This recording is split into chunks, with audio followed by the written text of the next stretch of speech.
All right, ladies and gents, welcome to our little podcast coming back here. I have left myself muted. We are here with Mike LaPhoenix.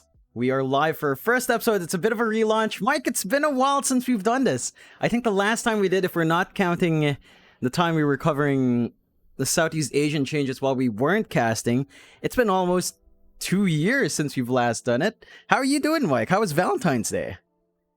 Doing fantastic, John. Valentine's Day was all right. Let me tell you, I got away with a lot of things that I shouldn't have been able to get away with as a husband, and I think we'll tell the story a bit later on, John. As I'm sure you're gonna love my tactics as a husband. As I did some very sneaky things, John, and I think I'm gonna need you to tell me if I'm a terrible husband or an absolute genius. But again, we'll leave that story till later. Still, John, how's your Valentine's?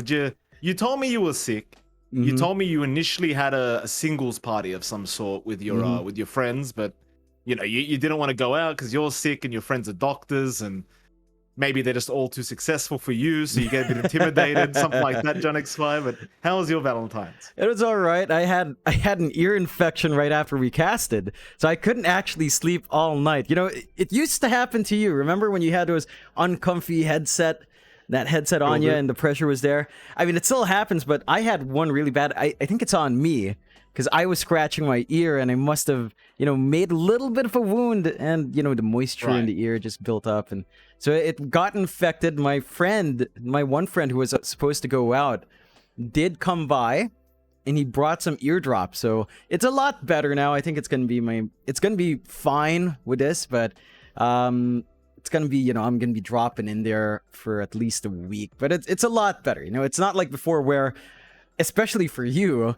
and I don't think anyone's ever heard, when we've casted, especially some pro series, 4 best of 2s a day, and you just have this raging ear infection for like a week or even 2 weeks. So it's not that bad. It has fixed up, but it's feeling a lot better. Valentine's, it's the same as for me for the past 28 years, Mike. It's like, I think the one thing that made Valentine's worst for me this year is that I'm seeing a lot more people with couples. Like I'm friends with a lot of people on Facebook, and I kept seeing them post stuff. They're out, and then I see Play Hard, and Play Hard. He has such an amazing girlfriend. I'm like, damn, go Play Hard. They're all doing great. Here I am with an ear infection, stuck in bed, playing Pokemon on Switch. It's it's quite the difference with everyone else's lives, Mike. But it is what it is, Hold on a minute. While you're bringing up Playhard's girlfriend, why is she such an amazing girlfriend, John? What's she doing to raise the bar? Let's be frank. I think people have this expectations with couples where some of the physicality matches up. I'll be frank. I didn't expect Playhard to have such a great looking girlfriend, and I'm happy for him. It's great. Because let's face it, when it comes to romance, there's a physical aspect to it, right? Like we are physical beings. I'd like to believe. So I'm like, damn, good for you, Playhard. That's great, and they've been doing great apparently for a while now. So great on him. Great on me too, Jonathan. I mean, I'm an overweight man, Jonathan. So for all the people out there that don't have the best looking bodies, don't worry. If someone like me can find a beautiful woman, I'm sure all you males out there can too, or females, depending on your sexual preference. Still, shout out to Playhard and his girlfriend, though. I mean, obviously a very, very happy couple. Sad to hear that you were alone for the last 28 years, John.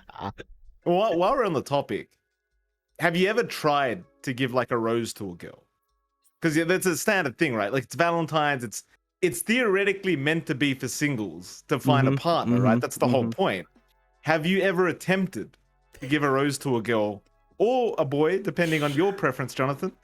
Have you ever tried? I have tried. This was all the way back in high school, and it was terrible. it was terrible. I'll say it flat out. I was so much shyer in high school. I mean, I'd say I'm still shy now, but I was so much shyer in high school that I do the leave it in the locker thing or leave it on her chair. And looking back, this is just so dumb, but I was just a nervous little kid. I mean, I was a lot skinnier, so I just looked, I mean, I feel like I'd look better skinny, but when I saw myself in those pictures, I just looked like a nerd. Like I had absolutely no looks. My eyes were tinier than they are now. which is mad, and I had this terrible haircut. So I just looked terrible. So I had no self-confidence, and I'd leave it on her chair.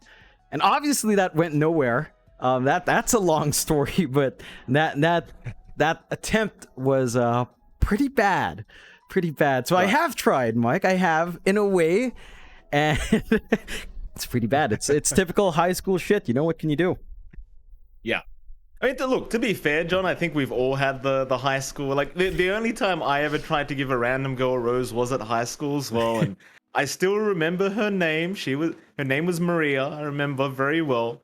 I believe I mean, unlike you, who left it in the locker or whatever you did, John, I tried to man up and give it to her. And, well, sadly enough, I mean, this doesn't have a happy ending, Jonathan. Sadly, I got laughed at in front of many, many people as she just looked at me blankly and walked away. So that was a bit of scarring for me back in the day. But let it be a lesson to everyone: you don't give up.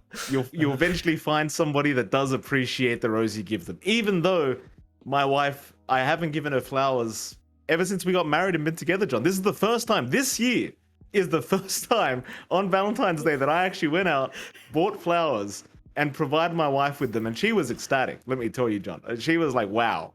He's finally done it. He's finally crossed it off the list. I can't use this in arguments against him that he's never bought me flowers anymore." So I've got that off the list, which is very, very good. Still, I think we should maybe talk about a little bit of Dota, because people are going to be like, "Oh, hold on a minute. This is meant to be a podcast from Dota casters. Let's talk about a bit of Dota before we go on our tangents, John." Regional finals happen, right? Mm-hmm. 4 teams: SMG, Fnatic, T1, and of course Boom Esports, who, spoiler alert, did end up winning the whole regional finals. Well played to them. Did anything in the regional finals shock you, John? Was there anything that really caught you by surprise? Honestly, I feel like there are 2 things that caught me by surprise: Fnatic underperforming and T1 overperforming. Because when we went on our friend Dejit, right, we went to his podcast, you and I both predicted that we'd see Boom place first. And then for me personally, I didn't expect T1 to go second. I thought, with Gabby specifically, I said they'd go fourth, right? They were saying if it was Anna, they'd be third. If they were with Gabby, it was fourth. And they overperformed. They went all the way, second place. They had a great run in the upper bracket. They brought down Boom in the upper bracket finals. I did not expect that. I mean, maybe there's some recency bias playing to that, because we watched Talon, and that was not good, right? Like, there's no way to sugarcoat that run with Talon. It was just nowhere near good. And then the Cuckoo Gabby connection, it was always there. I didn't think it'd be that strong. I did not think that Gabby Cuckoo connection would be so strong. So I think T1 was the biggest surprise. Fnatic, they played like they did in the first half of the DPC, which we saw a lot more often, Mike, and it was very underperforming, right? Like, second half, they managed to bring really good fights. This time around, it looks like maybe the break ruined it for them. Maybe they took too much time off, or teams figured them out. I think Fnatic's going to be looking to really fix that up by Tour 2 there, Mike. Yeah, I agree. I think Fnatic hasn't been looking too flash hot, at least through the regionals. And I know a lot of people were saying to me, you know, "Mike, you have no idea what you're talking about. Fnatic were playing amazing at the end of the DPC." I think you were one of those people, actually, that told me the same thing, John. And, you know, I was an SMG believer during that podcast. I said they'd surprise us. And, I mean, they didn't go too far. Let's be fair. They came third. It's not crazy impressive, but I could have seen SMG making a play for second as well. I think they were kind of close, and I think SMG were putting up a decent fight. Going back to the Gabby thing, though, John, it does seem like Gabby is probably going to stay with T1. As far as I can tell, they're trying to, I believe, fly him out. I think who is it? I think it's Joe, the manager of the T1 Dota 2 squad. He wasn't too happy about the performance, I think. I think he realizes as well that with the ping issues for Carl that were occurring, and naturally, as all the viewers that were there would know, during Game 4, Carl did have a massive disconnection and could not reconnect, so they had to play without him and play with Lelouch instead. But if you're Joe, you're managing a Dota 2 team for an organization like T1, which is massive. You can't have that happening, right? Because there's expectations for this squad. I have high expectations. You have high expectations. We know the viewers have very high expectations. You can't have that crap happen. That's not good enough, right? Especially for a big org like T1. Like, this isn't a small organization like I'm not going to use anyone's name, but you get my point. They've got the money. They could get a game house together and get something done. So it's good to see that T1 saying, screw that, we're not having that happen again. We're going to drag everyone into a team house. But that does imply that Gabby is going to stay. And I believe, according to what I've been seeing, he's been offered a contract permanently. Oh yeah. John, is that a good decision in your eyes? Do you think Gabby deserves that contract with T1? Or do you think maybe they should go hunting around a little bit? I don't think there's anyone to hunt. I mean, they can't go back to Savage, obviously. And I think considering how they went in the Valve regional finals anyway, I think it's worthwhile keeping Gabby. I think that connection with Cuckoo, that connection with Carl, because they have been in the scene together at pretty much the same time, it's working out. So I think their cores have managed to balance around each other quite well. And I think that should lead to a really good time into Tour 2. I don't think there's any cores left to shop for. Like, again, you can't go back to Savage. You've already kind of handed off Anna.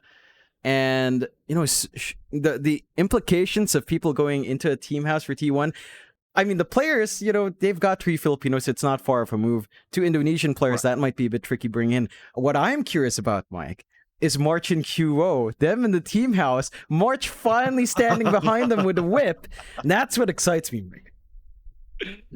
Oh, that is going to be exciting. I mean, there's a really beautiful chemistry between the old MVP Phoenix squad. So QO and March, I think that's already going to cause a couple of mini explosions in the team house. Let me tell you, based off the way they talk to each other. But they are good friends, and I think it's going to be a very interesting chemistry. And I must say, John, I would personally love to see March with a literal whip behind the players, just waiting for them to make one mistake. But, you know, we'll see. I suppose if March does it, I'd like to see Mushi come out and do it as well for Boom Esports. That would be amazing too.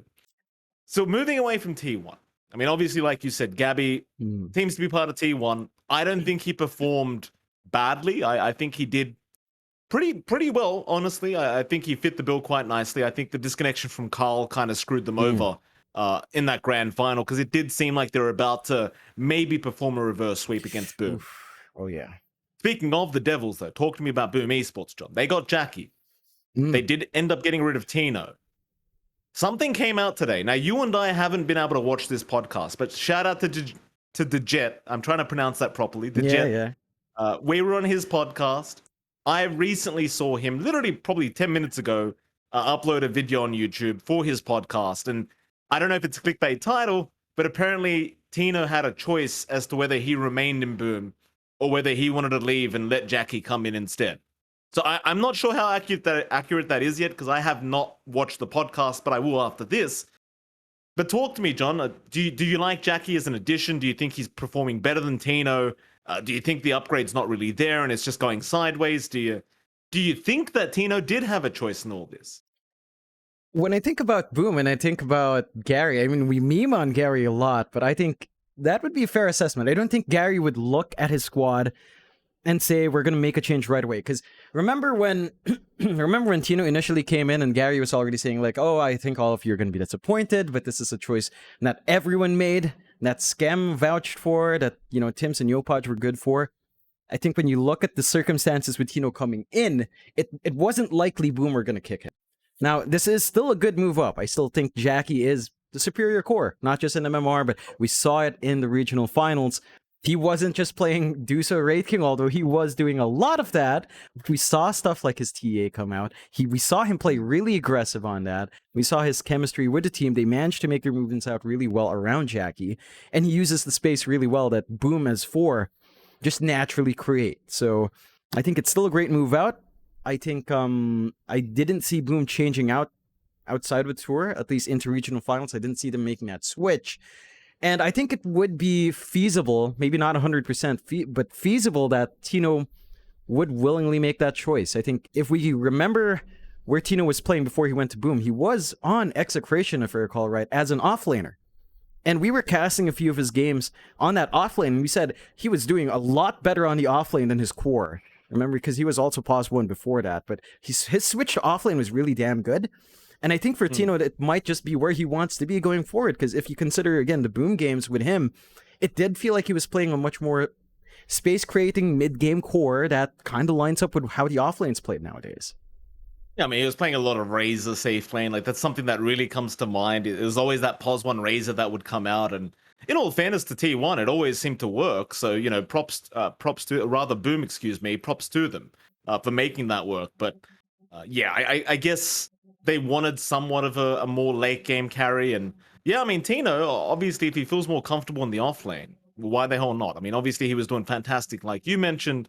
He went to POS 1, did a pretty damn good job with Boom, qualified to the regional finals. The one part I can't believe personally is that Tino would decide to leave before regional finals. Though to be fair, it does seem like a lot of Dota pros weren't that excited about them, right? Like it felt like nobody was really that hype about regional finals when it came to the pro players. And I think who was it? Raging Potato. We were interviewing him after a win there, and he just outright said like he was very bored by the looks of it. He just said, like, "I just want to go home. I just want to have a break and go home. I want to go see my son and my family." And respect to the man, because it's great to see Raging Potatoes, obviously a very good family man. Very, very heartwarming to see. But at the same time, it's like Tino leaves before regional finals. You would assume he'd want to stay for that and then leave after. I suppose for Boom Esports, though, for their sake, they'd rather get Jackie in for the regional finals almost as a testing ground to see if he can keep up with the team. Clearly, he's done that. And I think Jackie did a pretty spectacular job. And then Tino just, I guess maybe Tino just went on a break. He just said, screw it. The prize money's not that high anyway for regional finals. Yeah, we could win, but what difference does it make? Better off going to another team and just getting comfortable there instead. And yeah, I suppose that works out. I mean, I honestly thought maybe they'd want to stay for the regionals, but again, it doesn't seem like many teams were that hype about it. Is that fair of me to assume, John? Yeah, I think it's because, you know, we lost a major. I think even if you get these regional finals, the thought in players' minds, especially those that are playing in the regional finals, is that they could have been at a major, right? And this is better than no major, but I think for a lot of players, they would have preferred something bigger. So I think that's why the excitement wasn't quite there. I think for SMG in particular, I mean, I did their media day. I've been doing media day for our DPC tour. When I interviewed them for the tiebreakers, again, in the cutout parts of that interview, I was interviewing Raging as well, and it seems like the consensus SMG had was, even from the tiebreakers, that they're kind of just hand-waving it off. Right? Like, you know, we already know regional finals coming. That was before the public announcement.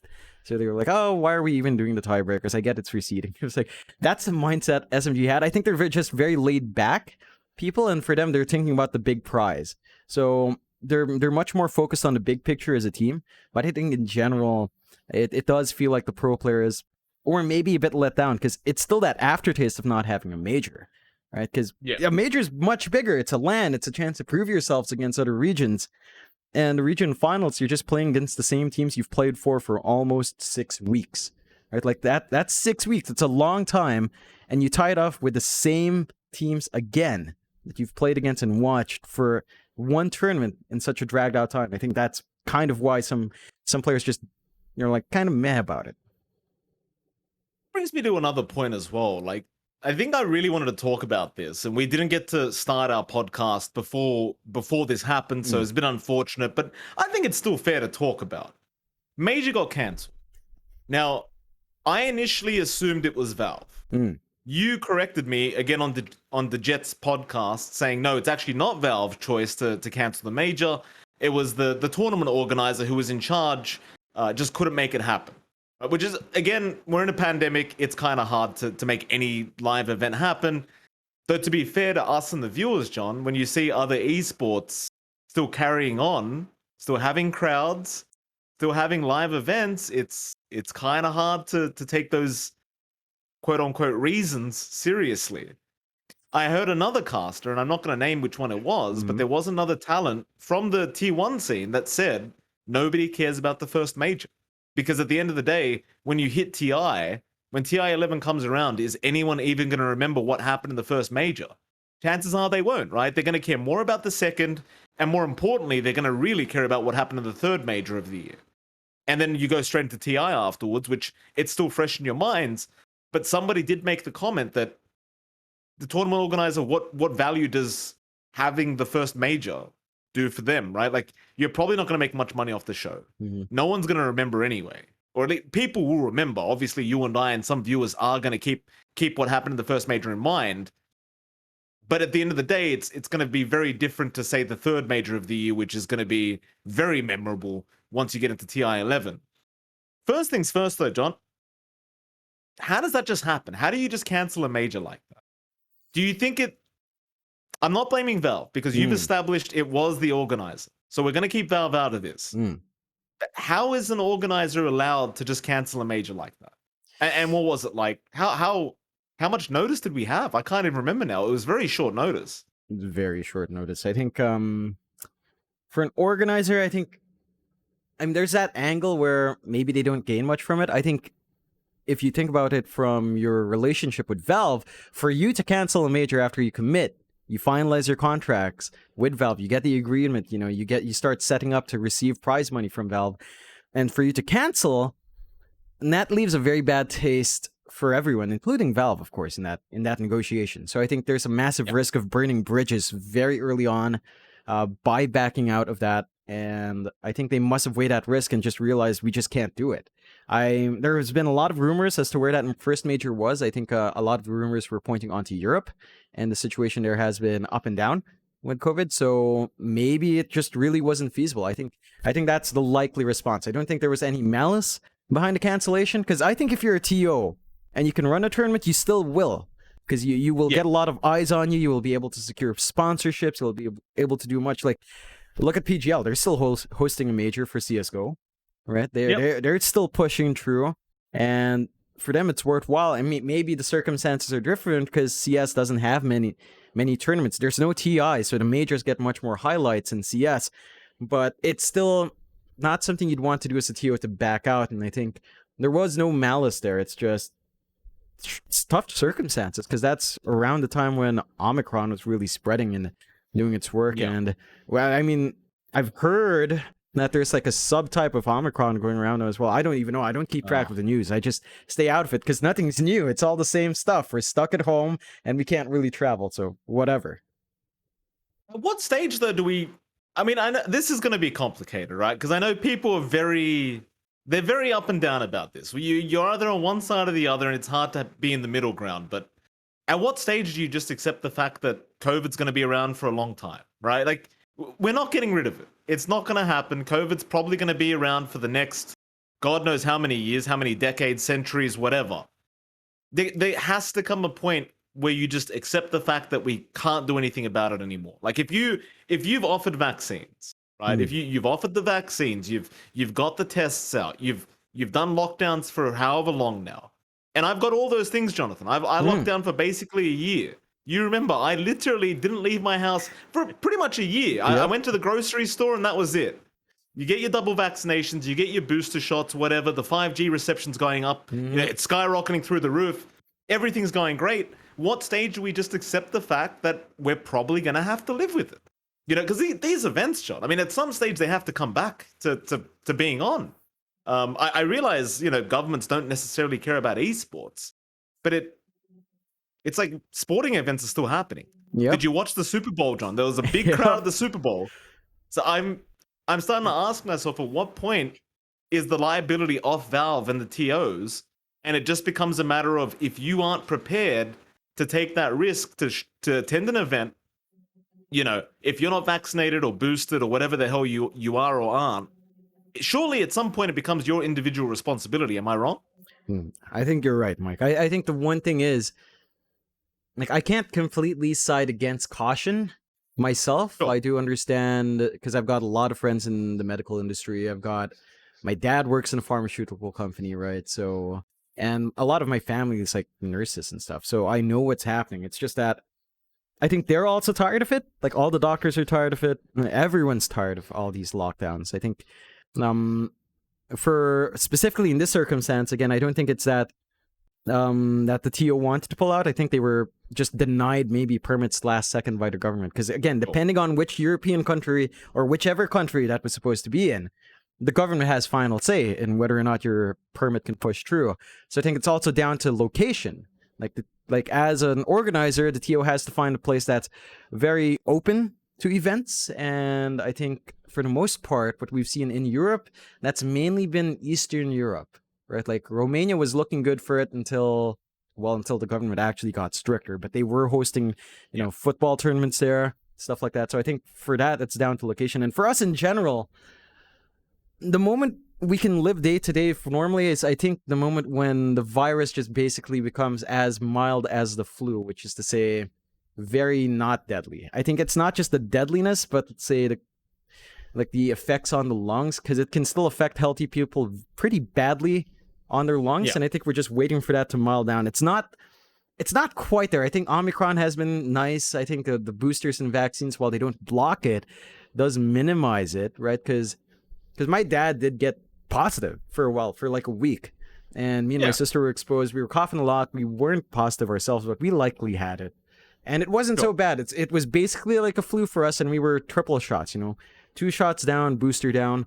So I think we're reaching that point where it might be acceptable to start opening it up. But I'm not like a government body, I'm not a medical professional. I think we're close. But who's to say? We're not in charge, Mike. No, we're not. I mean, look, I can relate to you too. Like the family-in-law all had COVID as well. I mean, it was literally 3 weeks ago. Everyone had COVID in this household. My wife had COVID. I was coughing and was sick, but I kept testing negative. But I'm pretty sure I also same thing as you. I had COVID. We all stayed at home. Nobody went to work. Nobody went shopping. Everyone just stayed home. Got some relatives to come do some grocery shopping for us, and just leave it outside, and we'll come deal with it. But it's one of those things. Like, I don't want people to die at these events, right? Obviously, nobody wants to get harmed. I don't want anyone in trouble. I don't want anyone to die, and I don't want any medical emergencies. It just feels like you're getting to a point now where it's like you either open up the doors and just say, screw it, we've got to start these events again because people want to carry on with their lives, or you just don't, I guess, which is what's currently happening. But what do you do? I mean, I guess it's hard for esports in general, though, right? Because it's not like the example I gave earlier, which is the Super Bowl, which is, all American teams and mostly Americans playing within that. So you're not getting anyone from overseas. When it comes to esports, you've got to fly out so many different players from different countries that it becomes really hard. And you would know that in particular, John, because you're from the Philippines. And for anyone that doesn't know, when you are from the Philippines, it is rather hard to get people visas to certain countries, especially during the pandemic, to make matters worse. So it maybe, in defense of the tournament organizer, maybe it's a matter of they just couldn't get the players out. Maybe it's a matter of the stadium pulled out last minute, or maybe the country or the government pulled out last. It's just I just keep asking myself, at what stage does this end? How many years has it been now? And I know it's a pandemic, but I don't know, John. I don't know. It's an interesting topic because you don't want people to die. Obviously, I don't want harm on anyone.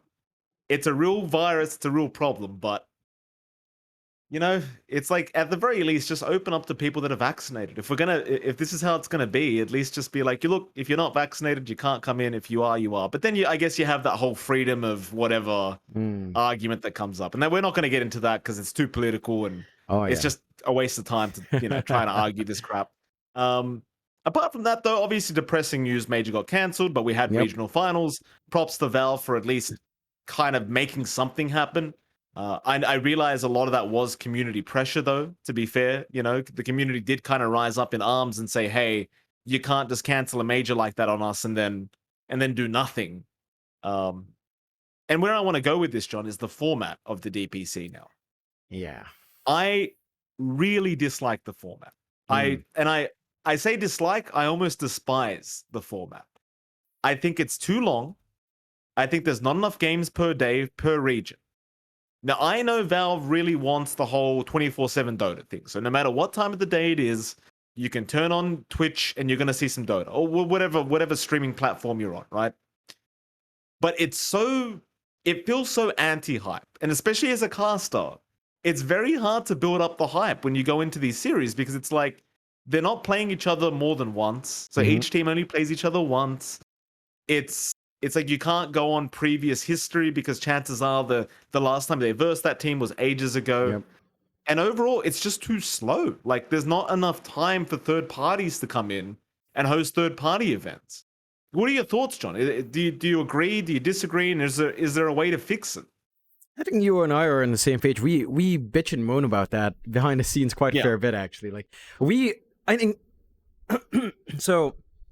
After the first year of DPC, we're having conversation about that with other friends, like Neff, Ricky, Dougie, Nina, as to what should happen, right? And we were saying, I think it was Nina and Dougie saying that Valve aren't going to change anything until after TI, which is fair. But when Yeah. we went in, we all of us, I think, not just you and I, all of us were expecting a shakeup in the DPC format because you already saw the issues from season 1 in the first year, and then we go into tour 1 of this year, and it's the exact same, and it was made worse by the fact that we launched at the start of December, so there had to be a 2-week break for Christmas, right? So for Christmas and New Year, so I think that even made it feel even slower with that break, and there had to be changes. I think. Maybe, okay, say Valve wants to keep this round robin format where you only play each other once. Fine, but I think the regional finals as a format to cap it off is the way to go. Like maybe, all right, 2 teams eliminated, then you go into the playoffs format. And I think that sweetens the pot, right? Like that makes it more exciting. You compress this group stage, which is what we have now, into 4 weeks or 5 weeks, then run this playoffs thing for a week. And I think that will still sort of fit scheduling. You might have conflicts within regions for run times, as that has happened already, but it makes it more exciting. It makes it more exciting as a qualifier format, almost reminiscent of the old major qualifiers anyway. Remember that, Mike? Where open qualifiers come in, you have group stage, you have a playoffs, and it's hype. In comparison to this, where it's just a group stage, it's just not enough. I think if Valve really did want to keep just one round robin, then you have to have a playoffs format. You have to. Because it's just nothing at the end. At end of season, the last series was less hype than tiebreakers. Because what's on the line for the last game? Not much unless it forces tiebreakers. So it's like, it just doesn't make for a compelling storyline at all. I get they want to reward consistency and want everyone to watch every region. Let's face it. If you're a watcher of Southeast Asia, you might be able to bleed over and watch EU. But let's say EU. Will they really watch SA Dota because it's running right after them? Will they really stick around for NA Dota? Likelihood is probably not. And I think you've got to let the viewers make their choice on what they want to watch, and let the games be more exciting, and just let it be better that way. No, I agree with you. I think at the very least the playoff is necessary at the end. You do need that hype playoff kind of setting to really get people excited. But on top of that, John, I want to add to what you were saying. I really want them to shorten the time frame. Because what is it? How many weeks is it that DPC goes on? 6 weeks, right? Yes. It just feels so painfully slow, is my problem.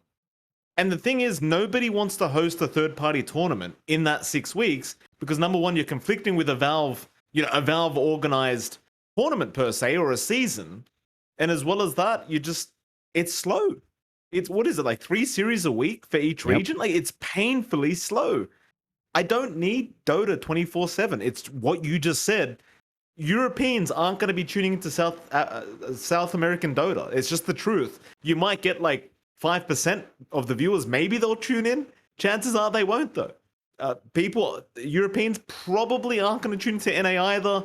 SEA, maybe we look into EU because EU is arguably I don't want to say the top region because it's not the truth, but it's more like it's the hype region, right? People like to talk about EU a lot. You've got the big names there. It's the hype region. It just makes no sense to me. I like the fact that Valve tried, and I don't want this to sound like we're shitting on Valve because we're not. I really appreciate the fact that they are trying to experiment and find a way to make Dota esports more exciting and more accessible to your average Joe, right? It's a great thing to do. But it's too slow. This is way too slow. There's not enough third parties. I feel like we could wrap this up in 3 weeks. Wrap it up 3 weeks, 4 weeks, get rid of DPC. If you want to make it 6 weeks, do it a 4-week round robin group stage or whatever, and then go into a 1-week playoff. Yeah. And then open up the last 2 weeks to third parties. Because it's just so unnecessary. And from a caster standpoint and a tournament organizer standpoint, I don't think it's very financially feasible, right? Because it's like you've got to have a setting, you've got to have a studio setting at the very least for 6 weeks. You got to have talent flown out for 6 weeks. That includes accommodation. You got to pay them every day they work. Generally, most casters will charge a half-day rate for every day they're not working. So you're still paying them on the days they have breaks.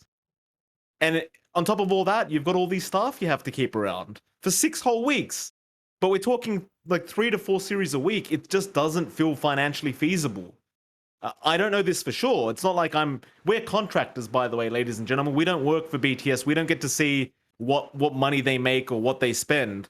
We're contractors. We just tend to contract a lot with BTS, right? But I imagine it's not very fun for them. I imagine it's not very fun for Dreamly. I don't think it's fun for anybody to be hosting DPC for 6 weeks, where you've got to have the studio, you've got to have the talent. I don't know how do you pay for that? And as a caster, you get paid less overall than you used to, because there's just not enough games going around anymore. You know, the rates for casting for DPC goes up, but the problem is the amount of series you have to cast goes down. So if you're not there at the location in studio, like John and I, who have been doing it remotely for the last few years, it's kind of, you know, shit, for lack of a better word. It's just kind of shit, because you're just stuck at home casting 1 to 2 series a week for John and I in particular, and then that's just it. It feels boring, and I don't feel like anyone's making anything out of this. And the players hate it to death, by the way. I know a lot of players don't want to talk about it. The players hate it. Oh yeah. It's boring. Yeah. I mean, it throws them off their momentum from a player perspective, right? Like, they're spending so much time scrimming, but a lot of players seem to think, you know, you can only scrim so much because there's nothing on the line. You can't tell if your opponent's 100% serious. You can't tell if all of your players on your team are 100% serious, you know, compared to officials. So they'd love to be able to play more officials, and you're tied in. Like, we see a lot of teams, especially in Div 1 of DPC, they absolutely do not play outside tournaments. Div 2, there's some leeway, you know, especially in Southeast Asia. You've got Moon Studio running, you've got Leyu, you've got PNX Bet. So Div 2 teams have a little bit more to play with. They're not as constrained, and they're not as under the radar, because there is some implications of exclusivity. I'm not sure, I don't know the contracts, but, you know, there's implications that you are expected to only play DPC.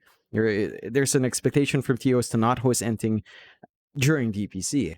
So it's tough. It's tough for everyone. And as you said, Mike, I don't think TOs are making much out of this. Like, it's so costly to run. Sponsorships, you could argue you could get sponsorships for holding region. How much sponsorship coverage are they getting when they're only like 3 series a week?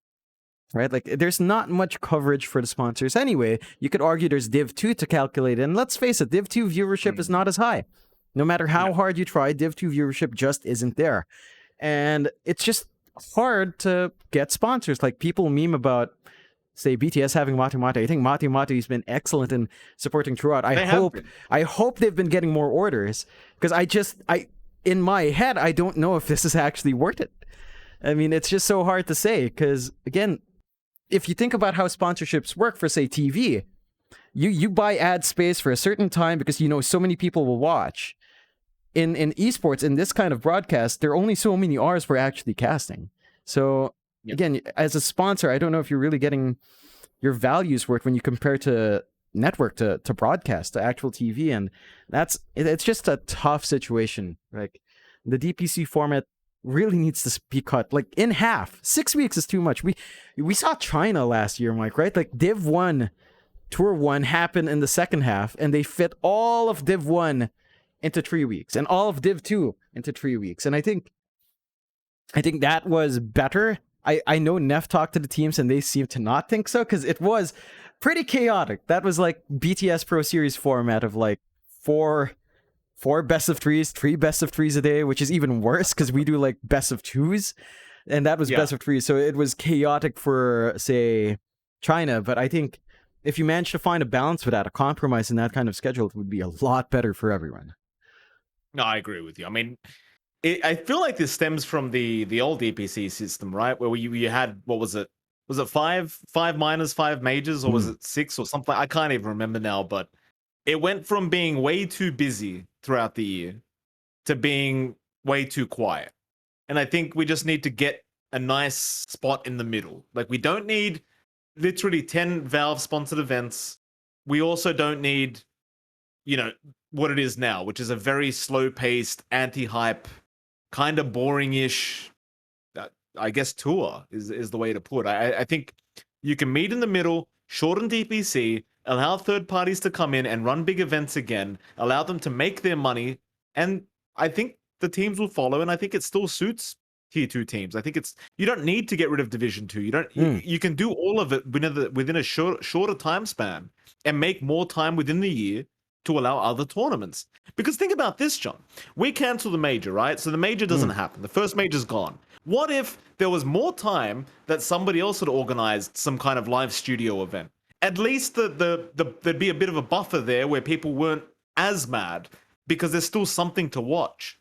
But that didn't happen because nobody thought they'd have the time to do it. I don't know. I think Valve's going to talk. I'm sure they're going to review this at the very least after TI11, maybe sooner than that. I hope they do. I think it's very clear there's a problem. My only fear is that they're waiting for the pandemic to end to show everyone how great this system is. I hope they don't go down that route because I don't think the pandemic's going to change anything. Quite frankly, like the pandemic ending, I don't think it's going to change the format that much. So, maybe just let bygones be bygones and just improve it while we still can before the pandemic does end, and whatever. But I suppose at the end of the day, it's up to Valve. So we're just throwing ideas out there, I guess. Pretty Speaking much. of Dota, I think we'll keep this to the last idea of Dota, John, before we go on our little tangents. No patch yet, but we do have a patch date. This upcoming patch, the length between patches has been way too damn long, right? And I'm not saying that there hasn't been patches, because there has been. They have released small patches. What I'm trying to say is the meta change hasn't been there, right? Like in this new patch, man, we need economy changes. We need a big map change. Throw Roshan somewhere else on the map. Who the hell cares if you found the perfect spot? Throw it somewhere else on the map. Because at the end of the day, as a person that's been playing Dota for over 15 years, Jonathan, one thing I can guarantee tell you about the balancing of Dota is it's more fun when it's broken. If you don't break the game, it's not Dota anymore. Dota is inherently broken. That's why it's fun. That's why people enjoy it, because you can find new ways to break the game. If you find a spot where you think you've balanced everything perfectly, which is I feel like where Valve might be headed, the game's going to become stale. And people aren't going to look at the game and be like, well, at least it's balanced. Who the hell cares? I don't want a game. I don't want a balanced game. I want a broken Dota. That's what we all love playing. We love blowing people up with Tinker Dagons and Spirit Breaker just charging through and bashing everyone for infinity. I like that crap. Even though I talk crap about Arc Warden, I liked the fact that hero comes in once in a while and annoys the hell out of us. I like those things. When's the last time you saw Visage, John? Who is Visage? When's the last time? Yeah. I want to see those old school heroes make a comeback. What about Sand King, Jonathan? He comes into the meta for like 2 weeks and then he's gone again. Yeah. Like, change the meta, change the economy, bring back tri-lanes or something. Make us solo the safe lane again. Yeah. Screw the water runes. Mid lanes become too easy. It's too easy. They used to complain about, oh, the runes are too unpredictable. It makes them... Who the hell cares? That's Dota, right? Sometimes luck comes into play. It's unpredictable, but if you're a better mid laner, whether they get the power rune or not, you're still going to outplay them in the end. I know there's the whole thing of, but what if they get a double damage rune, Mike? Well, how do I win against that? Good mid laners will win. They'll find a way, and that'll make them look even greater. I just need a more broken Dota. I need a bigger patch. I need something. Because it's been so stale that even as a caster, John, it is so hard to hype things up.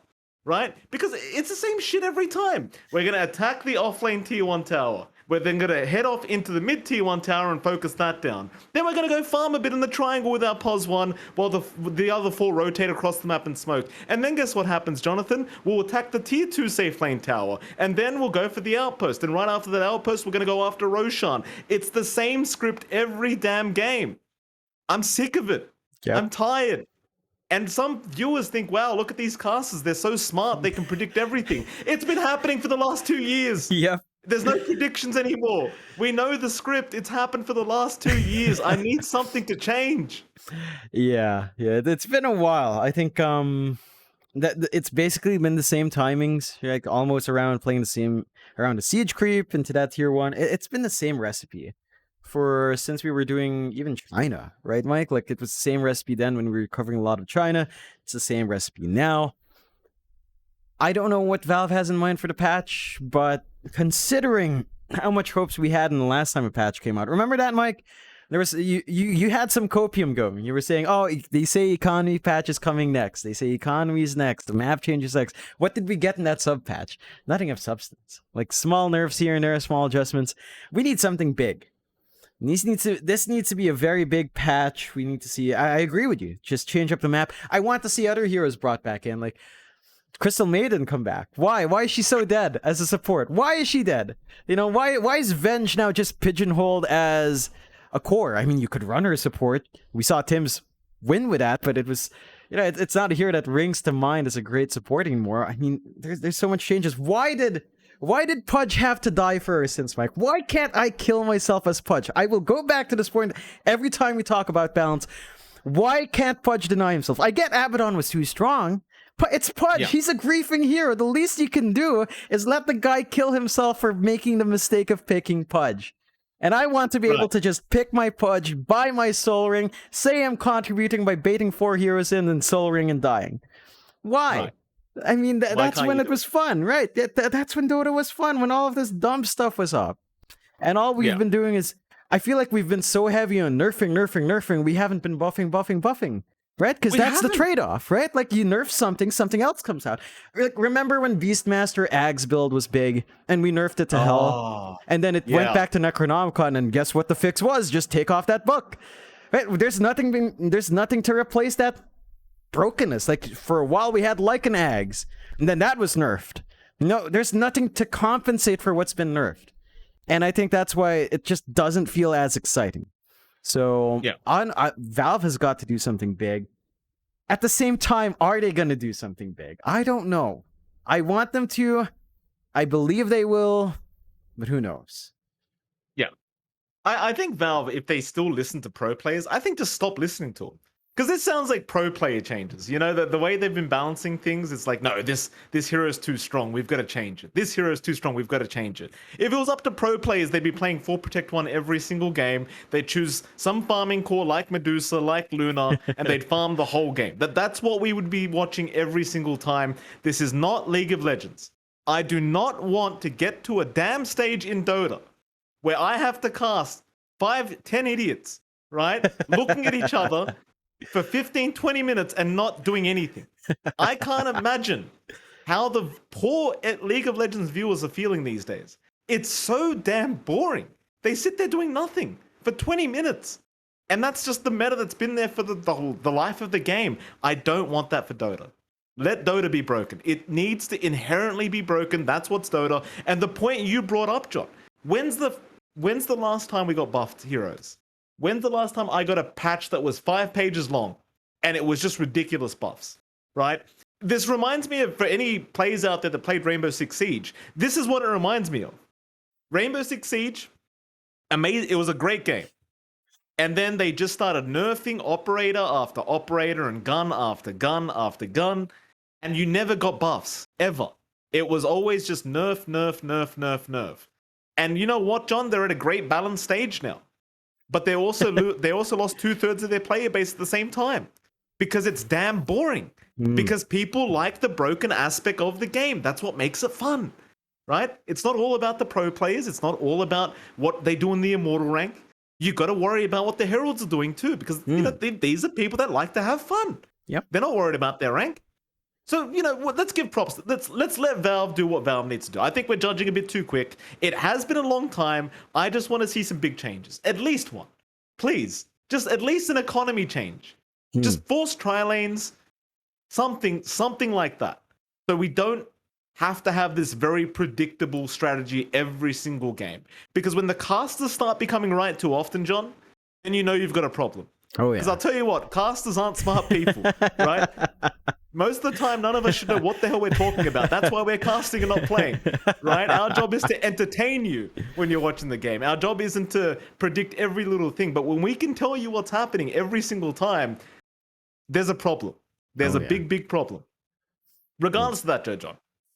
Moving on. How's your day been? Have you had merienda? I have had lunch. Merienda down the line. We ran out of cheese bread from Master. We actually finished it from the bake shop called Master in Zamboanga. Oh, that killed me. Yeah, that killed me. It's actually so good. It's actually so freaking good. Like that cheese bread, it's just so soft, so white, well baked. The cheese is nice. It's just a slice of Eden cheese. I think if people know in the Philippines what Eden cheese is, it's just quick melt in there, but it's so good. I think if you are in Zamboanga, again, look for Master. They're near the market going to Bualan, and they're in the city as well. But I had lunch. What did we have? We had toge, like bean sprouts, Mike, and some fish. It's a nice simple meal, nice and filling to kind of just get better. We had a good Valentine's meal yesterday though. Like we had some pizza, we had some takeout, we had wine and cheese at night. And now I'm curious, Mike, you kind of dodged it earlier. What did you do for Valentine's with Tia, huh? With the missus? Well, I certainly didn't get to take her to the Master Bake Shop, Jonathan, though I may as well have, considering how my night went. I should have been at the Master Bake Shop, let me tell you. Getting that specialty cheese bread, as John would say. So, here's what I did, John. I don't believe in Valentine's Day. Yep. I know a lot of men are out there like me. We all know it's a scam. Valentine's Day, it's a huge pyramid, not a pyramid scam, but it's a scam. It's a marketing ploy. Yep. It means nothing, right? Like Valentine's Day is basically your anniversary, but just half the effort, is the way I see it. So I never really celebrate Valentine's Day. My wife has complained about this nonstop for the past 7 years. Every time this date comes around, she says, Mike, the least you could do is get me flowers. And I always tell her, Tia, I get you flowers on our anniversary. I spoil you all the time. What the hell does this stupid day mean anyway? And don't forget, her birthday's 5 days before that. So I have to spoil her on her birthday, and then 5 days later, I'm expected to have a romantic restaurant, roses, and whatever the hell else she wants, right? So here's what I did, John. Yep. For the first time this year, I woke up. It was 2 p.m. Now, I want you to tell me if I'm a genius or if I'm just a disgusting person. 2 p.m. I wake up. I know the florists are either going to be out of stock or they're going to be packed. And I'm a lazy person. I don't want to go to the florist, right? So I think to myself, what can I do? Because I know my wife's going to complain about, oh, he didn't get me flowers again and, all that garbage. So I thought to myself, wait a minute. The petrol stations have flowers, right? Now, this isn't where you'd imagine to get flowers for Valentine's Day. And I know if my wife saw me doing that, she'd probably get very annoyed, right? But here's where the 200 IQ part comes in, Jonathan. Yeah. My wife has had the flu recently. Not COVID. She had COVID earlier. Now she's got a bit of a flu going. Her sense of smell's not there. So I went to the petrol station. I smelled these flowers, right? They're nice flowers. Look, they were nice flowers. They weren't roses. They were nice flowers. So I smell these flowers, though there's no smell to them. They obviously, they've been sitting there for a few days, right? I'm thinking to myself, look, they were cheap too, right? So I thought, can I get away with this? And I remembered in my mind, my wife has no sense of smell at the moment. So I'm like, I could surely get away with this. So there I am. I'm at the service station. I grabbed myself a Red Bull or a coffee or whatever the hell I got. Grabbed her the flowers. I obviously paid in cash, so she didn't know where I got it from. I took them back home and I put them on the bed, right? Take the price tag sticker off everything. She comes home expecting nothing, as usual. Walks into the room, sees these flowers on our bed. And her eyes light up straight away. She can't believe what she's seeing. She looks at me and goes, oh my God, you went and bought me flowers. I'm like, of course I did. And she's like, wow, they look so beautiful. And she tries to smell them and she goes, oh, my nose is still blocked. I can't smell anything, but they look lovely. I'm sure and I'm sitting there telling her, I'm amping her up too. I'm like, oh, Tia, they smell amazing. They smell amazing, my beautiful wife. You have no idea. These flowers are the best flowers I've ever smelled. They smell like plastic flowers, John. They had literally no scent going on them, right? But she was happy. She was happy. I gave her the flowers. She was satisfied. She doesn't know where I got it from. She doesn't know how much I paid. She doesn't know they're probably a few days old, but she was happy. And the question to you, John, am I a genius or am I a disgusting human being? No, Have I taken it? that's a genius play. That's a genius play. I knew it. I knew it. How from the Arvo, as you would say in Australia, right? From the Arvo, Yeah. they carried Yeah. flowers. That's amazing. I was actually expecting you to literally cut flowers by the shed or something like that. No. Well, the thing was, nobody was touching the flowers at the petrol station, John, because they weren't the greatest flowers, right? I just took the best bunch that was there and I took them. You know Anyway, what I so love? nighttime. Wait. You Go know on, what I John, love? That you're revealing all of this on a public podcast that we will put on Spotify. So your expectation here is that the missus will never listen to this. So I love the confidence there, Mike. Well, look, for anyone out there that has that thought in their mind, like, oh, Mike's a terrible husband. For the record, my wife does see a lot of the jokes John and I, I show her the stories I tell. These are true stories. These aren't lies. But, I feel guilty afterwards. So I'm like, all right, look, Tia, here's the story. She'll have a laugh and we'll get over it. She knows how I am. She knows she married a tight ass. What can she do? So anyway, nighttime comes around. I don't have any restaurant reservations, John. I'm calling up. I'm calling up restaurants. I'm saying, hey, Valentine's Day, I need a reservation. Everyone's saying to me, you're an idiot. You should have called 2 weeks ago. There's no reservations. Now, I already know this, but what I'm doing is I'm getting the call history on my phone. So when she inherently checks if I've made reservations, I can at least show that I've tried, right? But I've got no reservations. So I said to her, hey, let's go out to what we call an RSL club here in Australia. You go to it's like a golf club, right? Mm-hmm. You have a restaurant, you have poker machines, so you can go. She enjoys gambling a little bit, so take her there. Well, she's pretty laid back. She doesn't really care too much. Turns out she was tired though. So what did we have for dinner, John X5? We had a fast food chain called Hungry Jack's. Hungry Jack's, which is basically Burger King in Australia, Yes. right? It's basically literally Burger King. The best part about it though is I didn't even go get it. She was on the way home from getting her nails done, and we were talking about where we're gonna go. And I'm like, listen, I can't get a reservation. Do you want to go here? She said, nah, I'm tired. Can you just get some takeout? And I'm like, well, you're already on the road. How about you get the damn takeout? So then she goes and gets us a couple burgers, and that was our Valentine's dinner, Jonathan. That's how my Valentine's went. Oh goodness, Hungry Jack's. Like I'm curious. I've always been curious. I know that is like the Burger King franchise, but is it still called a Whopper or Whopper? Like what are the burgers called? They still Whopper. are. They still are Whoppers. Interesting. Yeah. Hungry Jack's. Yeah. That sounds beautiful. Great burger. Fantastic burger. Did you light up the candles on the table? Did you put the flowers in the vase, eat by the table with your Hungry Jacks? No, absolutely not. Absolutely not, Jonathan. I opened that damn bag. We all took a seat and we ate our damn. It wasn't even me and my wife alone, John. Her little sister was there as well. She was third wheeling, so it's like, whatever. It's Hungry Jack's. Come take a seat. She doesn't have a Valentine, so they can share me for Valentine's Day. It's fine. There's enough of me to go around. I'll sit there and eat Hungry Jacks with both of them. That's how my Valentine's went. It makes me look terrible, but that's what it is. What can I do, John? It seems like the ideal thing though for the guy. Your wife was the one who got the Hungry Jack. She's fine with it. You get to lay back. You solve the flower problem easy peasy by going to the servo, and that sounds perfect, Mike. Like that sounds like the exact kind of thing I'd expect from you. To be honest. Yeah. Oh, I don't know whether to take that as a compliment or not, John. But thank you. I'll try to accept it as a compliment. Moving on, there's another story I've really wanted to tell you. Yes. And I've been saving this for the podcast because you hate NFTs. You and I, it's our own podcast. Let's be honest. You despise NFTs. I actually haven't heard you be so mad over something. Yes.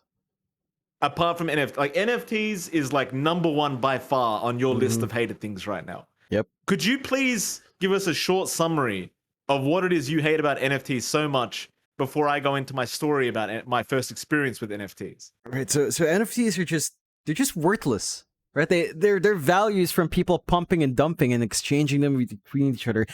The insane thing is you don't even own the art, right? Like you own the certificate of it, which links back on the blockchain. It'll just show you a link to that art, but you don't own the actual creative rights, intellectual rights, or property rights of that art. it's just a giant scam to me, and it just pisses me off when people are like, "Oh, you should jump into this. Oh, you're gonna get rich," and I see the people following. I'm like, for every rich person, there's gonna be a massive amount of losers, and I just feel bad for the loser. I just get so mad, so it pisses me off.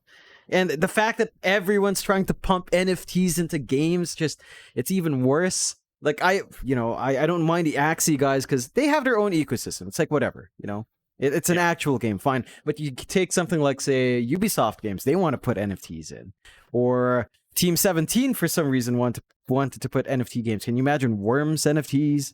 Just sounds terrible, Right. So I'm just pissed that they're trying to go to gaming, and I love the memes around it though. Like the save as memes, the Twitter page that's like Crypto Bros taking L's. It's amazing what comes out there, and I love that Gary's so into NFTs because I use him as a very easy benchmark to mute accounts. I see him retweet something, mute. Thank you, Gary. So it's a symbiotic relationship. He gets to keep, benefiting off the NFTs. I get to benefit by muting NFT accounts. So I'm very happy with that, Mike.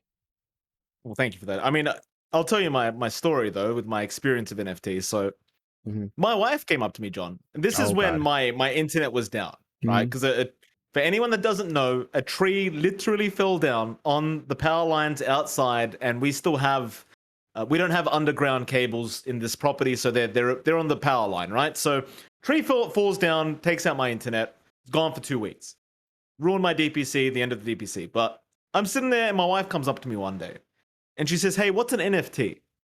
Now, at this moment, your face comes into my mind straight away, because I know my wife. If I know my wife, she's gonna want to buy one straight away. When I explain what they are, she's gonna be like, "Oh, that's really cool. Let's buy one just for the sake of, just for the sake of buying one, right?" Yeah. So your face comes to my mind, and you were almost like either the angel or the devil on my shoulder saying, don't you buy that damn NFT, right? So my wife says, "What's an NFT?" I explained to her, to the best of my knowledge, basically what you said. I said, yeah, there's people that make a lot of money, but then most of them are basically worthless, right? They're just trash. So she says, "That's cool. Can we buy one?" I go, "Well, what am I going to say, John?" I go, all right, let's buy an NFT. Sure. So I give her my phone. She logs onto the exchange. I think we were using Binance at the time, and I just said, "Look, there's NFTs there. If it's not OpenSea, but if you want one from Binance, sure, by all means."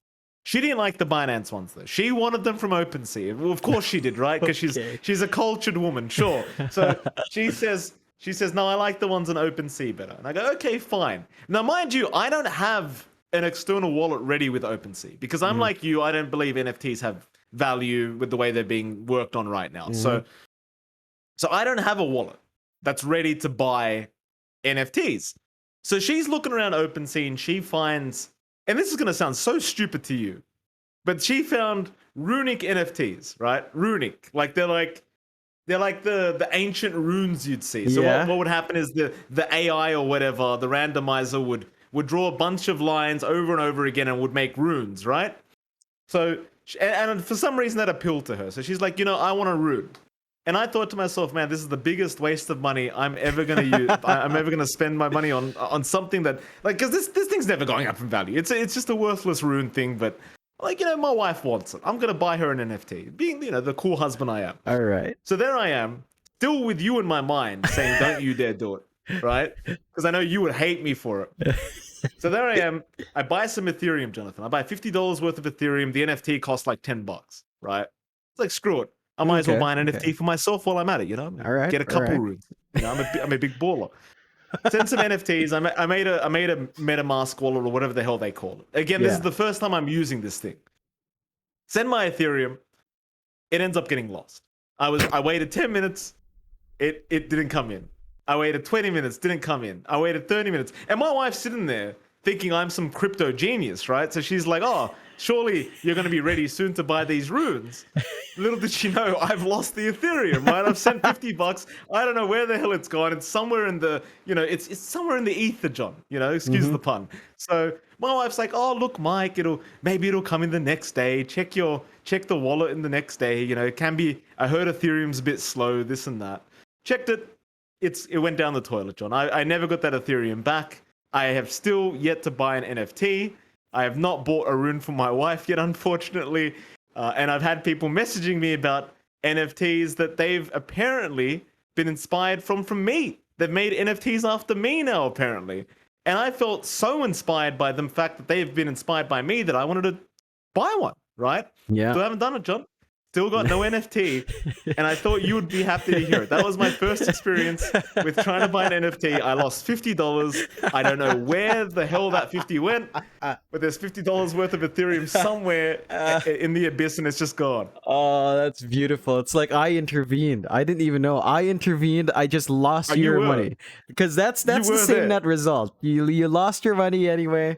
And you didn't get the NFT. I'm proud of you, Mike. You know, speaking of that guy, I believe he was showing up. Holy Chunks 13 was the guy, and he is watching right now. So he saw it. Oh, yeah, he's the guy who DM'd you with a board bearded club, if I recall, right? Or bearded board club. Board bearded club is the proper arrangement in English grammar. So yeah, you give that a shot, Mike. Hopefully you don't lose your ETH a second time around. No, you know, well, look, I don't want to lose the ETH. I don't think I want to make it very clear, because I think we have to say this, legally speaking. John and I are not giving any financial advice. No, absolutely not. Please do not go buying NFTs. This is not a joke. John X Fire literally hates NFTs, and I don't think it's worth buying either. But somebody made an NFT inspired by me, John. He called it, what was it? The board bearded club. Yes. So it's a bunch of guys with beards, different beards. And I'm going to go buy one, John. The guy was inspired by me. You shouted him out already. It was Holy Chunks. Holy Chunks was inspired by me. What am I going to do? I can't say no to that. Mm-hmm. And naturally, I'm going to buy your NFT too. The John X Fire, the John X Pixel NFT is still on OpenSea, still with 0 bids, John. It's ripe for the taking. And I'm going to get it. I'm telling you right now, I'm going to get that damn NFT. Yo, Mike, the moment you buy that, it's in this great collection called Crypto Dicks as well. That entire collection is going to go to the moon. You're going to go to the moon, Mike. Crypto Dicks to the moon. This isn't a joke, by the way. John is not joking. The person that made the John X Pixel NFT, his other NFTs, he has 4 of them, are literally crypto dicks, which is pixelated penises in 4 different colors for your pleasure, I suppose, depending, So there you go. If you wanted to get out there and buy one of 4 crypto dicks along with the NFT of John X Pixel, it's 5 crypto dicks. I am part of the crypto dick collection. I actually am. He filed it under it. I guess you, so it's like, I guess you are. Crypto dick. Yeah, that's what I am. That's the only NFT I can espouse, coach, because I can't see. This is the thing with some NFTs. I can't tell if they're shitposts making fun of NFT bros or if they're being serious. And I feel like CryptoDicks is one of those fine lines. I think it's a big joke. At the same time, it's not too far-fetched to imagine actual CryptoDick NFTs as a bigger thing, So I'm on the fence on whether or not it's an outright joke, but I am there. So I would consider it a joke already. So there you go. CryptoDicks. And I saw... I keep forgetting the name. Excuse me, Mr. Chunks. I saw him saying he wanted to give one of the NFTs for free, the board bearded men, and he did offer this to me privately, John. This isn't him in Twitch chat trying to publicly look cool. He did privately say he wanted to send me one for free, but I'm gonna buy one, John, because he put the effort in to make them. I'm gonna go buy one. Right? You don't need to send it for free. I promise you, I'm not that poor. I'm gonna go buy one of these board bearded men, and yeah. Inspired by MLP Dota, apparently. But more importantly, John, I'm going to buy your NFT because that makes me so happy. Knowing that something that you despise is something I'm going to have. The first copy of John X Fire's NFT. I'm going to have that. I might even print it out and frame it behind us. So every time we cast, you have to look at it. That's going to be beautiful. Right there on the white wall we were talking about. You're going to have Admin of the Year with Dougie there. You're going to have my NFT. And maybe some good artwork down the line. We were talking about that possibility too, so it's going to look good. Back to the NFT thing. Look, when it comes to small NFT creators, I don't mind them because I feel like these are innocent people trying to get in on a market, and I don't judge them. What I do judge are the actual big people who are actually pulling off these scams, and most of the time they are scams. It's a rug pull. Is what they call them, right? Wasn't there I don't know if this was an NFT, John. Sorry for interrupting. Wasn't there like a a coin or something from Kim Kardashian and Floyd Mayweather, I think. They ran some scam as well recently, and they got. I'm not sure what's happening to them. Probably nothing because they're billionaires, but I believe they did a rug pull too. And it is. I see your point. Like, it is rather disgusting that these ultra wealthy people are still sitting there trying to suck the poor guy dry. Like, just the normal dude out there doing a 9 to 5, trying to feed his family and maybe make some smart investments. It's kind of sad to know that you've got these ultra rich people that are still trying to suck us dry. Yeah. Like, how much more do you bastards want? At what point does it stop, John? I don't know where it stops. Like, what's disturbing to me is that push into Metaverse, right? Like, not just Facebook, because Facebook copyrighted Meta, but you know who was talking about the Metaverse first? Fortnite. Epic was actually talking about the possibility of a Metaverse through Fortnite. That's why they had the concerts. That's why they had all that bullshit concerts and shit, because they were saying Fortnite is a space that's beyond just a game, right? And this concept of a Metaverse, it's disturbing to me. I mean, not the concept that virtual reality is going to be stronger, because I feel like that tech is going to get stronger, but the fact that you're already trying to make it hyper financial. You're trying to already financialize every aspect. And honestly, if you're like this rich dude, like the Metaverse or like a virtual reality that's beholden to the same financial obligations you have in real life, that's a lot more profitable. Because what are these people paying for? Pixels. You're paying for nothing. You're paying for pretend. You're not paying for, say, an actual section of a server that becomes yours or something that manifests itself in reality as actual ownership. You're paying for...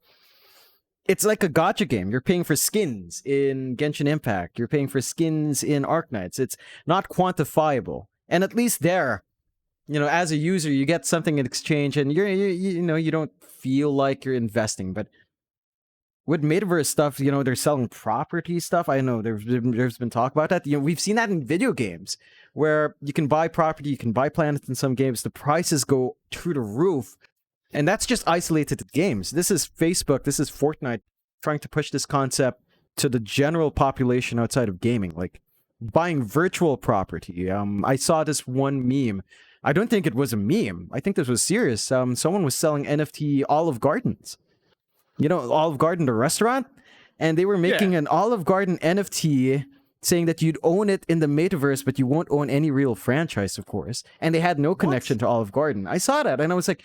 this is so absurd that I couldn't tell if it was a meme or reality, because it felt like it could go either way. And I think that's the insanity of it. I know, it's so weird. It's so hard for me because I love virtual reality.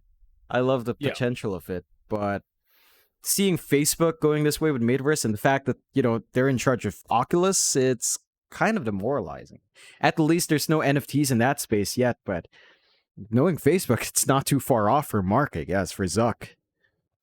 Well, what about, I think someone brought up a good point in your chat. Just trying to find out, Generalis Death 143, he asked, what about Dota hats? Here's where I think NFTs could become good for the gaming scene, right? Like, let's say with Dota or Counter-Strike, for example, like especially Counter-Strike, where there's a big market for those, those skins. Would you not be happy with them being in NFT form where you didn't have to trade on the Steam marketplace and you could trade like on OpenSea where everyone can buy it? No. Like, does that matter? I guess maybe it doesn't even matter. No, like this is where NFTs, like, they're proposing a solution to a problem that already has a solution or isn't really a problem. And in this case, you can only buy and sell on the Steam market, sure, but you can only use those items on their respective games anyway.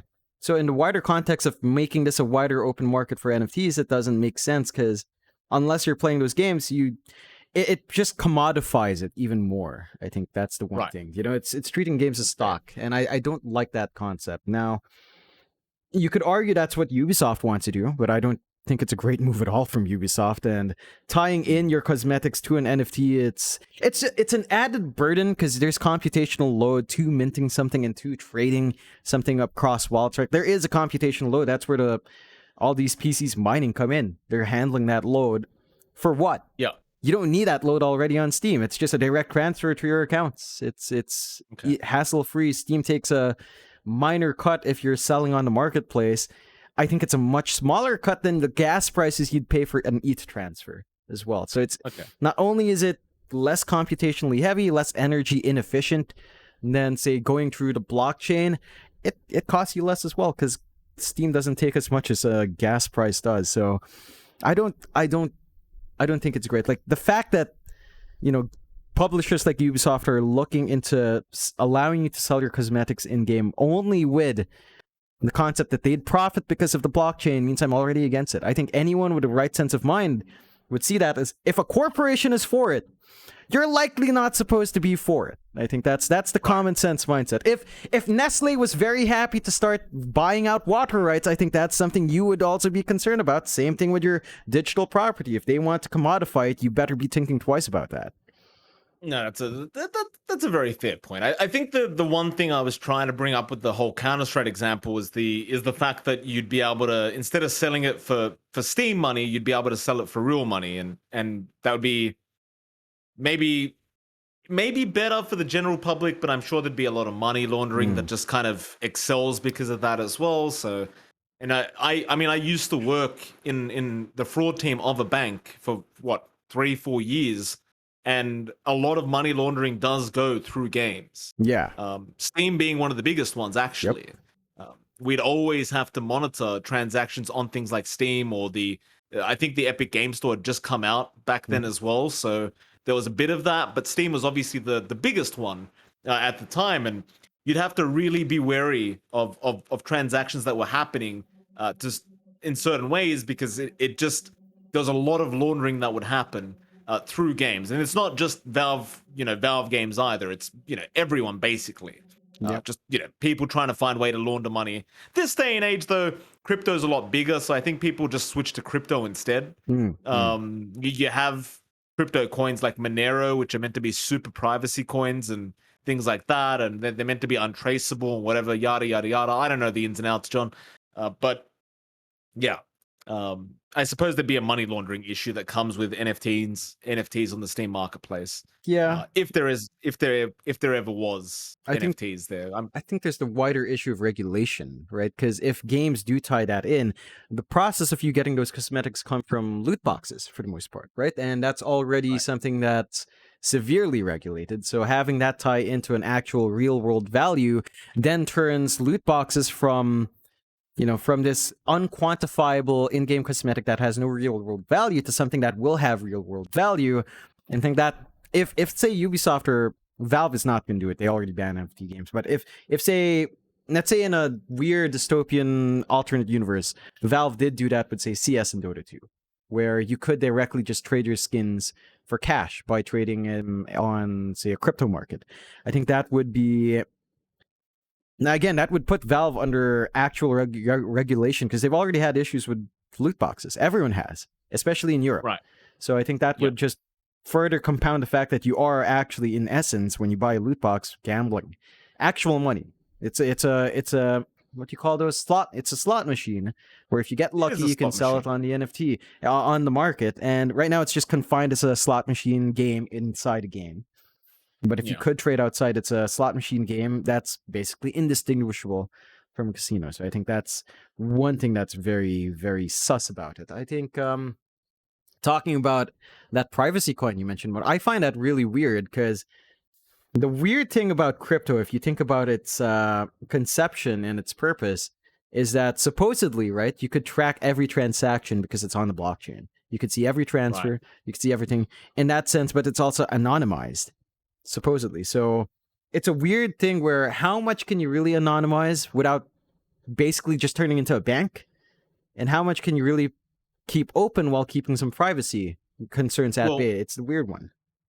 I'll step in there, John. I think the idea is not necessarily, and I'm not going to even try to pronounce that word because I always mess it up. You know the one. It's not so much about privacy, more about decentralization, I think is the word they like to use.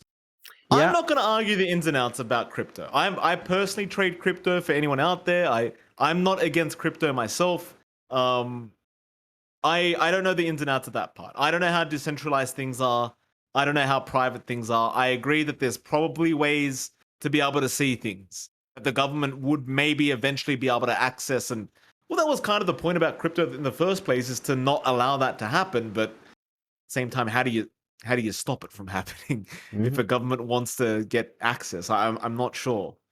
Moving on, John, because crypto gets a bit boring after a while. Yep. Moving on. I did want to bring up one last thing from my end of things. Something upset me a little bit last night. And this is very rare for me these days. You know, we were casting. Was it last night? The night before? I can't even remember. Yeah, the night before. We were casting grand finals, and these days, because we've been casting so long, it's very rare that I could see comments in Twitch chat that upset me. Yeah. And I've got to admit, most of the people that tune into us are mostly positive. I'd say 95% of the people are quite positive, which is really heartwarming to see, because you don't see that very often in Twitch chat. So before I go on, I appreciate the 95 or even 99% of you that are just positive people. We love you guys. But then there's always that 1% that like to they like to be the that guy. They like to type cringe, or they like to be like, they like to be smartasses in the chat. Maybe they're trolling, maybe they're not. Who cares? Most of the time, John, these people don't upset me anymore. Because we've been casting for over 5 years now. Well, what are they going to do? It's like we've seen everything. But there was a specific insult that kind of got to me last night. Yeah? People were referring to me as a quote-unquote snorter, Jonathan. A snorter. Now, yeah. I don't know if they were referring to me. Maybe I'm assuming things. But some people kept typing snorter, which I assume is a Southeast Asian way of saying you like to snort drugs, and we all know which drug we're referring to here, right? And genetics, I have a huge nose, obviously, as you guys can tell. It's, I don't know. I was worried it was me. I didn't want people to start thinking I was doing drugs, because I don't, right? I'm kind of against doing those kind of, garbage things. But I guess I wanted to ask you first off, John, do I look tired or something? Do I look more tired than usual? Because I know I'm a guy that looks tired all the time. People always say, Mike, you've got the eye bags, you've got the black rings around your eyes, this and that. I understand I'm not a guy that sleeps very well. Have I looked more tired to you as of late, Jonathan? And you can be honest, I'm not going to get upset. It has looked a bit worse for wear, but you've been through a lot. So it's something I expected, actually, considering the tree falling down and, the family circumstances, father-in-law passing. So I expected you to look a lot more tired. So I think you did. Like, your eyes did look a lot darker from the stress. Yeah. So I get that. That kind of call out though, that's a new one, and that's a strange one. I always find, look, I get when people make fun of accents, when they make fun of, people talking too long. Like me, I get that quite a few from a few people. I talk too much sometimes. It is true, but when it comes to those kinds of attacks on a look, I just don't get where that comes from. It's like, even as trolling, I just don't know. Is it because you're so calm and you don't react to anything that they just go to that extent, trying to fish for a reaction? That might be the psychological reason for it. I'm not sure. It's just a weird one. Well, I've got like Holy Chunks in the chat right now saying he thinks that they're making fun of the presidential candidate. Like, it's hard for me to know, right? Wait. I can provide context in that, because... Okay, give me the context. Okay, so the context for that, because I saw, I was checking chat. A lot of it was Filipinos bashing each other's presidential choice. Right. I'm not going to get into that, because honestly, it kind of pisses me off. But I'm not going to get into that. But there is one rumor that one of the candidates is a snorter. So I think and maybe it wasn't targeting you, but targeting him. Yeah, they were talking about him because they were all spamming all the candidates, and they were just shooting crap in the air. That could have been it. I think that sounds much more plausible to me, Mike. It's not your look. I don't think so. So sometimes you get a bit of anxiety, because John and I, we do look back at the VODs. For anyone that wonders, John and I prefer not to read Twitch chat during the cast, because, it's unprofessional. You should focus on casting the game, and, you don't want to let people affect your emotions during the game, right? So, because, we all have feelings, and sometimes somebody does get to us, So we'd rather just leave it till later. And then we'll go through the VOD, we'll review our own casting and replays, and we'll keep an eye on the Twitch chat, because we want to see what people are reacting like. Yep. And I don't know, I guess the whole snorting thing kind of got to me because I figured I looked more tired as of late.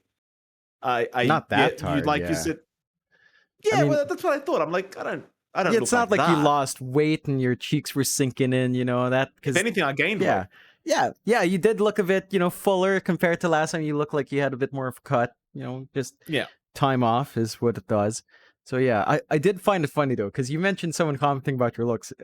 I remember one really good comment about your looks. The weirdest comparison I've seen, you being compared to Captain Haddock from Tintin. That was like, I've never thought of it. I've never, we see each other all the time. I never thought about it. And one look from this stranger, and he found a perfect replica. And I was like, that Right. that does look It like was good. you. It was really It was damn good. good. Then the memes came out. I was like, yep, that's Mike. There he is. Yeah. Well, there you go, John. I mean, I appreciate it, by the way, for the people that brought up the presidential thing. I guess it was all about that because I did notice the Filipinos were at it. Oh They, yeah. they like to argue into Twitch chat. I saw, but sometimes you get a bit anxious because we were on camera at the time, which is why it got to me because I was seeing people saying, yeah, he's definitely a snorter Oh or yeah. Okay. solid Okay. I get snort, it. and it was Solid kind of getting to me because I'm like, Hmm. are they? But they were saying that, right? And it's like I just didn't want people to have this assumption that I was some kind of drug addict when we're not casting or something. Mm-hmm. It's just not a good look, especially when Mm. you're doing esports and there are young kids out there, and we don't want to spread that message. It got to me. I guess I was feeling a bit anxious, at the time as well. We just finished grand finals, and Yep. I was doing the whole replay analysis. So, then again, like I told you guys, that 99% are just fabulous. I mean, Oh the yeah. people in the Twitch chat these days, I think, I want to say ever since we came. I know it sounds a bit cocky, but I want to say, especially for Southeast Asia, because you know how SEA Twitch chat gets. Mm. Back when we first started, they were wild because you have the betting crowd that's always angry. You got half the betting crowd that is winning, and you got half the betting crowd that's losing.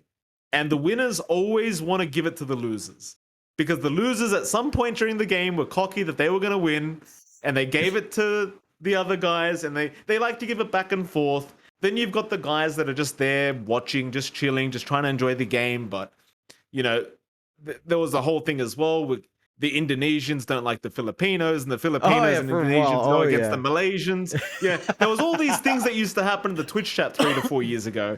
And when you were the caster, especially when you were a brand new face, which John and I were back on BTS back in those days, we used to get torn apart all the time.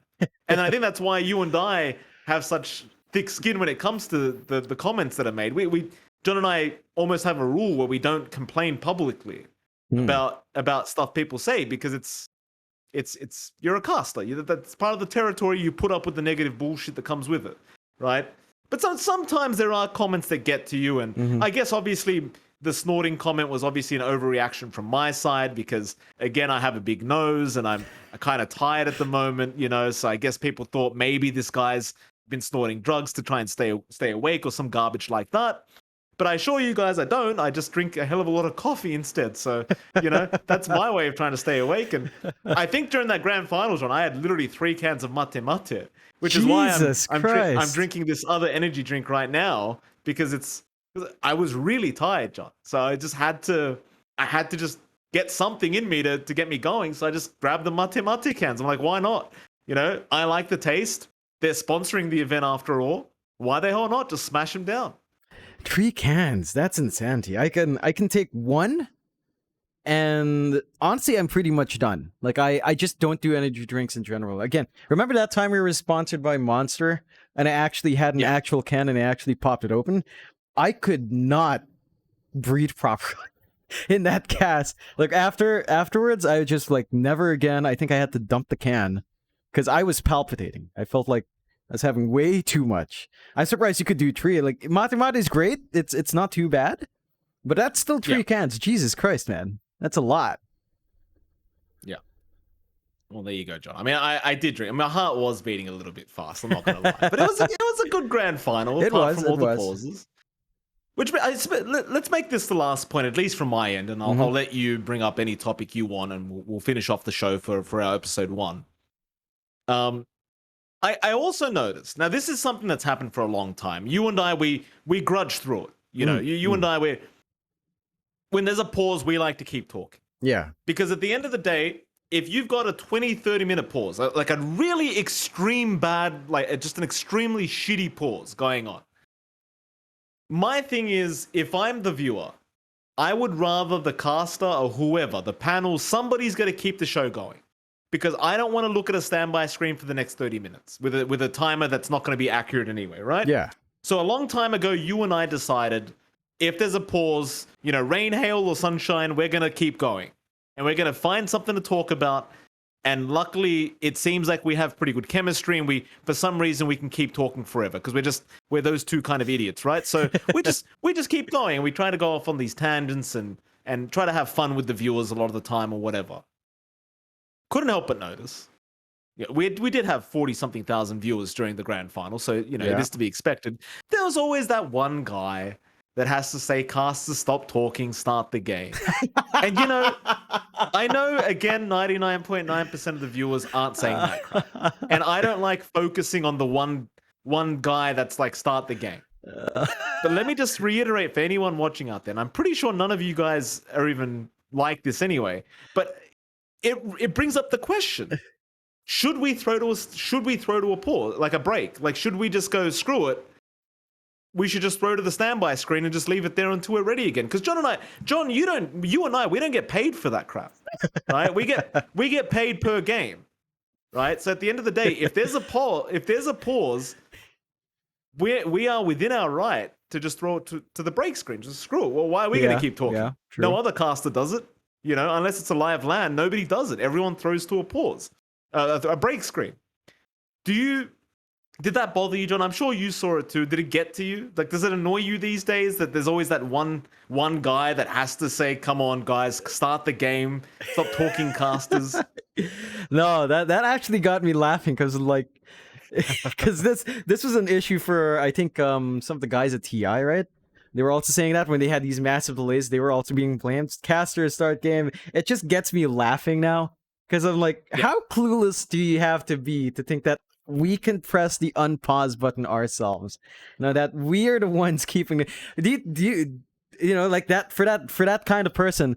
Do they think that we'd want to keep talking for 20 minutes when a game's not happening? And feel, I mean, we're happy to, but do we want to? No, we want to watch Dota too. That's our job. We want to watch the Dota. We want to see the action, and it's just hilarious that people still say, start game, casters, what are you doing? It's like, we don't want to be here. You don't want to see us. We know that.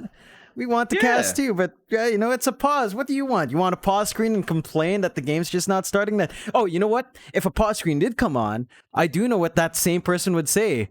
Money being transferred. That kind of stuff. It's the same. It's, what? I feel like it's all the same person, Mike. You mentioned the betters. What's that guy, though? When we were doing those games and all we had were betters, they also had the same reactions to pauses. And when we just keep talking, like, start the game, casters, then a bunch of them would be like, money transferred. It's the same fellow. Now, the money transferred now is more of a meme. Back then, in the early days, it was a bit more serious from those betters. They were a lot angrier about that, It got to a point where you and I started joking about it every time a pause came up. Because I remember those days during Pro Series where we had nothing left to talk about. Because you just have those days where there were so many pauses that you just didn't have an option left. You just had to start coming up with random garbage to talk about.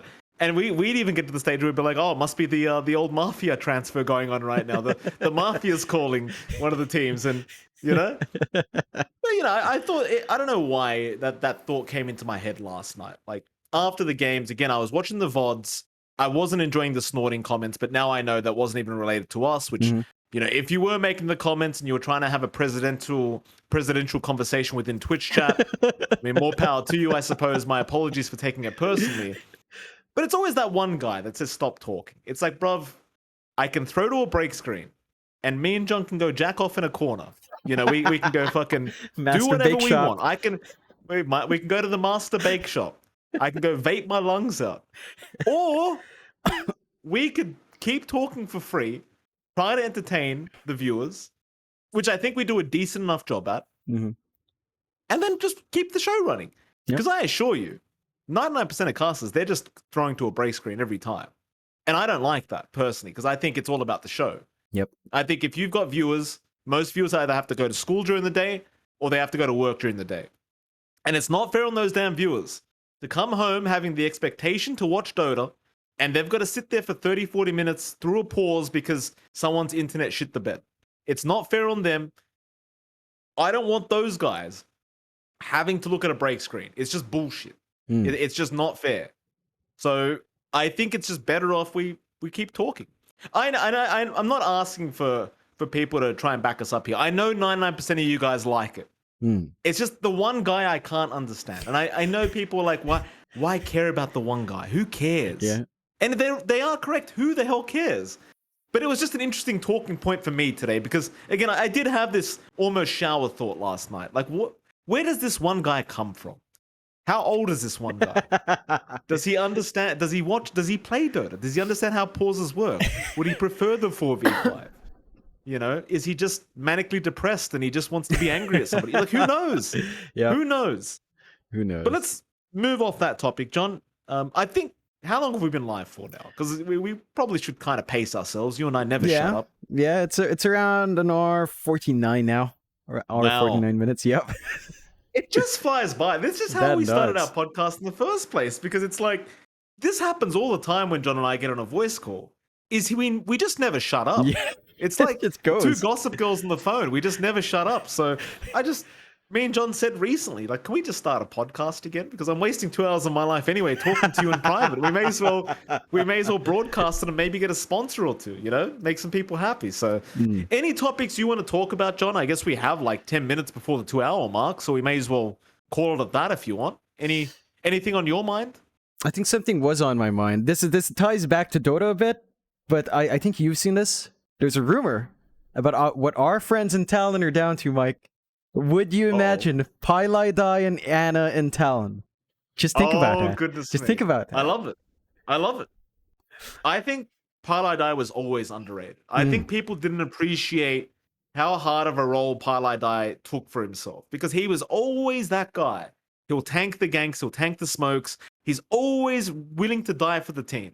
And people always made the joke, die, die, die. You know, why did he name himself Pylai? It's just die, die, die, right?